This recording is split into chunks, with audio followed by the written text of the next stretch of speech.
How to convert your image into a 3D anime-style portrait in Canva.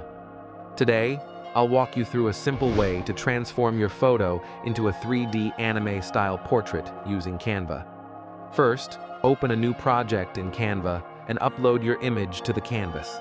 Next, remove the background with a single click using Canva's background remover tool. Then, navigate to the Apps section, search for 3D Portrait, and select the app.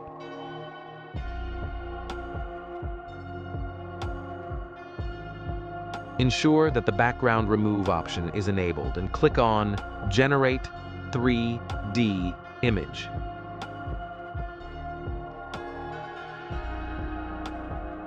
Within a few seconds, your 3D anime-style portrait will be ready to download and use. Thank you for watching. If you found this tutorial helpful, please consider subscribing to the channel for more professional Canva tips and tutorials.